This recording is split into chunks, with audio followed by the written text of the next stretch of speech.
우리가 하나님 믿고 또 예수님 믿고 하는 것이 우리 삶의 가운데서 가장 중요한 것인데요. 그것은 빼고 이제 우리가 이 세상을 살면서 가장 중요하게 생각해야 될 것 한 가지를 꼽으라 그러면 무엇이라고 생각하십니까? 여러 가지가 있겠지만 아마도 많은 사람들이 이렇게 얘기하는 것은 사람 키우는 일이다.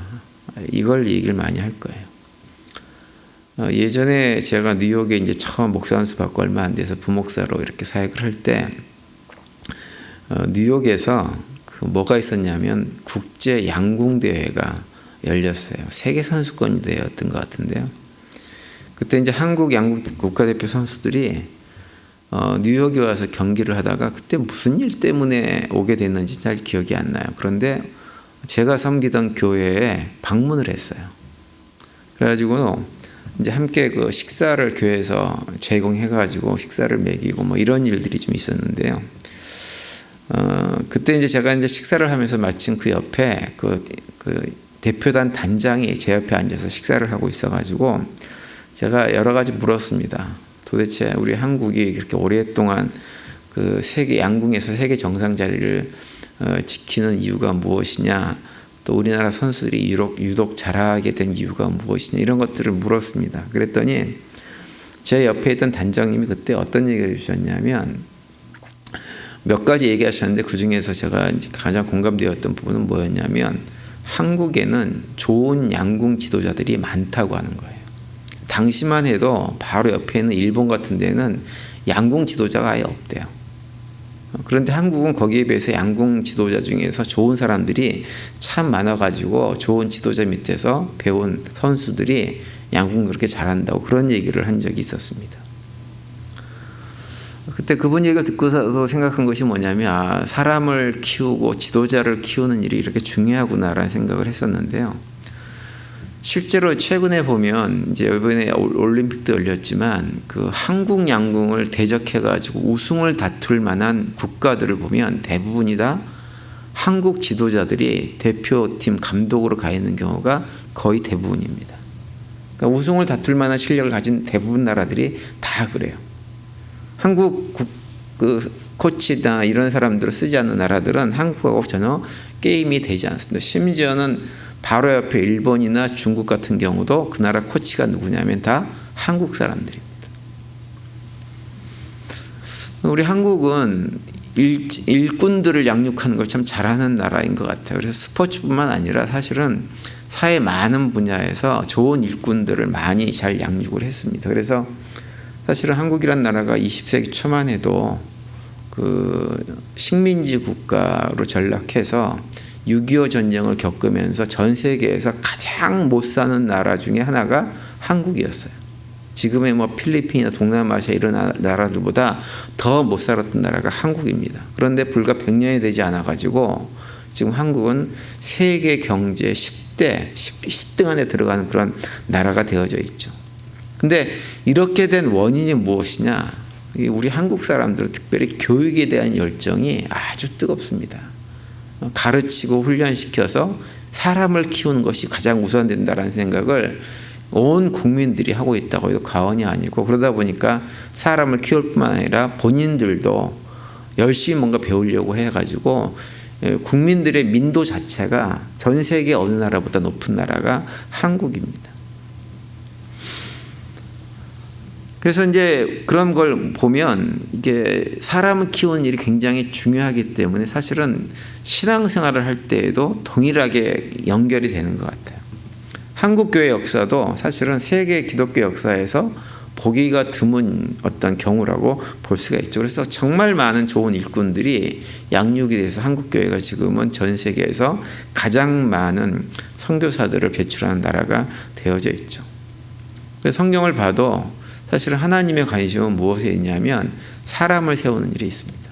하나님은 사람을 통해서 일을 하시는 분이세요. 그래서 구약시대에 이스라엘 민족이 그렇게 잘못된 길을 가고 방황하고 우상 섬기고 할 때마다 하나님은 무엇을 하셨냐면 다른 것을 하신 것이 아니라 하나님의 신실한 종들, 일꾼들을 세워가지고 그들을 가르치고 책망하고 일깨우는 일들을 계속했었어요. 복음서에 오면 신약 시대로 오면 예수님도 마찬가지죠. 공생애를 처음 시작하면서 가장 먼저 하신 일은 뭐냐면 12명의 제자를 세운 일이었습니다. 그래서 하나님을 경외할 줄 알고 복음을 알고 말씀을 아는 사람들을 세운다고 하는 것은 정말 중요한 일인데요. 오늘 본문에 보면 두 왕이 등장을 하죠. 남왕국의 여호사밧, 북왕국의 여호람이라는 왕이 있는데 이 두 사람은 아주 극명하게 대비되는데 어디서 극명하게 대비되냐면 한 사람은 하나님을 아는 왕이었고 한 사람은 하나님을 모르는 왕이었다고 하는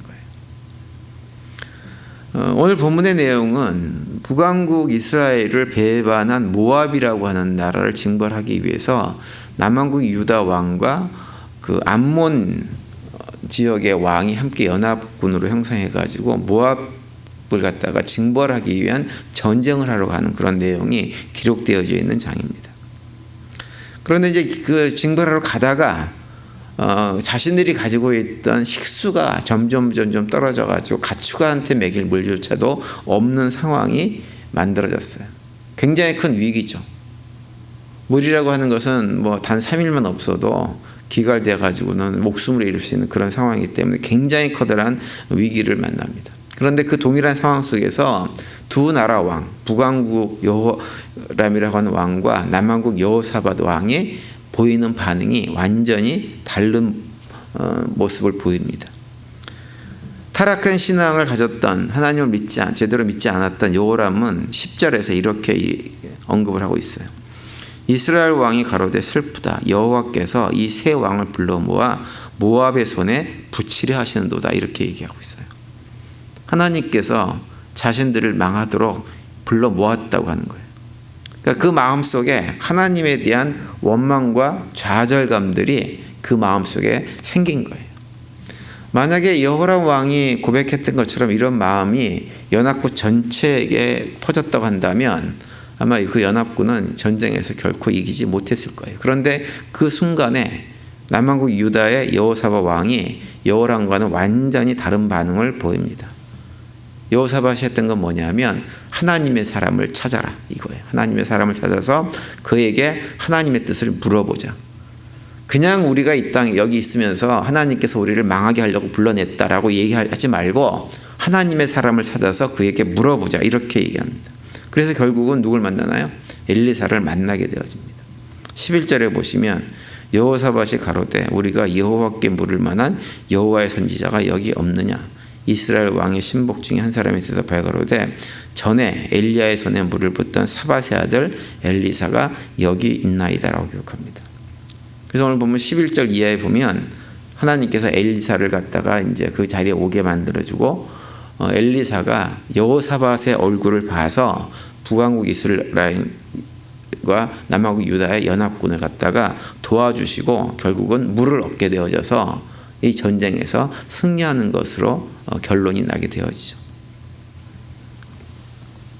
오늘 본문에 보면 하나님을 잘 섬기던 여호사밧 왕이 북왕국 여호람 왕과 왜 동맹을 맺었을까라는 생각이 좀 듭니다. 왜냐하면 믿음이 다르면 사실은 같이 동행한다는 것이 거의 불가능하잖아요. 그런데 이상하게 여호사밧은 북왕국 여호람 왕이 동맹을 요청했을 때 나의 백성들이 당신의 백성들이고 나의 말들이 당신의 말이고 나의 모든 것이 당신의 것인 것처럼 우리가 한 형제로 함께합니다. 이런 얘기를 이상한 얘기를 합니다. 왜 이런 얘기를 했을까?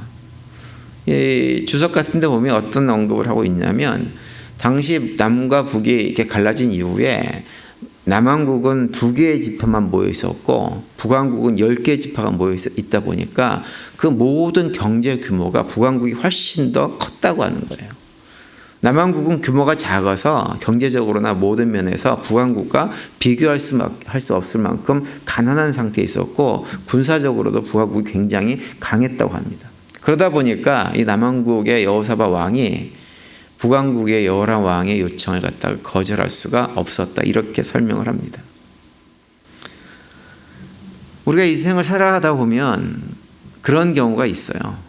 마치 여호사밧 왕같이 그런 처지에 빠지는 경우가 굉장히 많이 있습니다. 무엇이냐면 하나님을 모르는 사람들과 함께 동행하고 삶을 살아가다가 되는 경우가 굉장히 많이 있습니다. 예를 들어 직장 생활을 할 때 보면 나는 믿음을 잘 지키는 사람이지만 전혀 믿음이 없는 세상에 속한 사람이 주인이 직장에 들어가서 일을 해야 될 때가 있죠. 먹고 살기 위해서 내가 꼭 예수 믿는 사람과만 뭘 관계를 해야 되겠다, 이렇게 할 수가 없는 것이 우리들의 현실입니다. 그러다 보면 예수 믿지 않는 세상에 속한 어떤 사람이 일하는 비즈니스 안에서 잘못된 세상적인 방식으로 어떤 비즈니스를 하고 일을 할 때 거기에 동참해야 되는 경우가 생길 때가 있습니다. 그것이 우리의 현실이에요. 그런데 중요한 건 뭐냐면 우리가 비록 그런 현실 속에 살아가긴 하지만 그런 자리에서조차도 하나님의 사람들은 반드시 표가 나게 돼 있다고 하는 거예요. 표가 안 날 수가 없어요. 특별히 언제 표가 나느냐, 위기나 고난과 어려움이 닥칠 때 하나님의 사람들은 그때 다른 반응을 보이는 거예요. 세상에 속한 사람들도 아무 일이 없을 때는 아무런 문제가 없습니다. 그냥 평범하게 살아가요. 그런데 위기가 닥치면 세상에 속한 사람들과 하나님에게 속한 사람들은 완전히 다른 모습을 보입니다. 저는 세상에 속한 사람들이 참 불쌍하다고 생각하는 건 뭐냐면 어떤 위기가 닥치면 어디 가서 하소연하고 의지할 곳이 없다고 하는 거예요. 평소에는 온갖 잘난 척을 하면서 삽니다. 그런데 위기가 닥치면 어쩔 줄을 몰라 합니다. 기껏해야 돈에 의지해요. 자식에 의지하든 친척들에게, 아는 사람에게 의지를 하지만 사실은 세상 관계라고 하는 것이 좋을 때 좋은 것이지, 세상 사람들은 상대방이 좋지 않은 상황이 떨어지면 어떻게 하나요? 속된 말로 손절합니다. 관계를 안 해버립니다. 나 몰라라 해버립니다. 그러다 보니까는 어디 가서 의지하고 하소연할 데가 없는 거예요. 그러니까 어떻게 해요? 삶을 절망합니다. 그래서 우리가 많이 신문이나 이런 데를 통해서 뉴스를 통해서 보는 것이 뭐냐 하면 결국은 절망 가운데 삶을 스스로 포기해버린 사람들이 생기는 거예요. 그런데 믿음의 사람들은 그렇게 하지 않습니다. 하나님의 사람들은 위기 상황을 만났을 때 무엇을 확인하냐면 내가 결코 혼자가 아니라는 사실을 확인해요. 그래서 불안해하거나 걱정하지 않아요. 그래서 어디로 나갑니까? 하나님 앞으로 나아가는 거예요. 하나님을 찾는 사람들, 하나님의 사람들을 주변에 의지하고 그들과 의논하고 함께 머리를 맞대고 기도하면서 그 자리를 이겨나가는 사람이 바로 하나님의 사람들이에요. 오늘 본문에 나오는 여호사밧이 바로 그런 사람이었다고 하는 거죠. 그리고 그 한 사람 때문에 어떤 일이 벌어지냐면 커다란 위기에 닥쳤던 연합군대가 결국은 다시 살아나게 되고 승리를 얻게 되어집니다. 그 과정에서 하나님의 능력을 경험하게 되는 거죠. 빙점이라고 하는 아주 유명한 소설을 쓴 일본인 미우라 아야코라고 하는 작가가 있죠. 근데 그 미우라 아야코라고 하는 작가는 살아있을 때 움직이는 종합병원이라고 별명을 가지고 있을 정도로 온몸에 여러 가지 질병으로 고생을 했던 사람이 그 사람입니다. 젊었을 때는 폐결핵으로 오랫동안 고생을 했어요. 한 13년을 고생을 했다고 합니다. 그 이후에는 직장암, 또 파킨슨병, 이런 병들에 걸려서 살다가 돌아가신 분이세요. 그런데 그런 와중에도 한 줄기 빛이 그의 삶을 비춥니다. 무엇이냐 하면 바로 하나님을 만난 거예요. 하나님을 만나가지고 아주 절망적인 상황 속에서도 희망을 잃지 않고 살아갈 수가 있게 됩니다. 그러다가 이제 40대 초반에 소설을 하나 써요. 어떤 소설이냐면 인간의 원죄와 하나님의 사랑에 대한 깊은 관심을 가지고 거기에 대한 소설을 쓰는데 그 소설이 무엇이냐면 바로 빙점이라고 하는 소설입니다. 아사히 신문사라고 하는 신문사에 공모를 해가지고 당첨이 되어지죠. 그 아야코라고 하는 분이 소천하기 전에 이런 말을 했어요. 질병으로 내가 잃은 것은 건강뿐이었습니다. 그 대신 신앙과 생명을 얻었습니다. 이런 얘기를 했어요. 우리가 인생을 살다 보면 정말 감당하기 힘든 어려움과 좌절과 절망의 상황들을 경험할 수가 있습니다. 그런데 믿음의 사람들은 그때 오히려 더 빛을 발하는 거예요.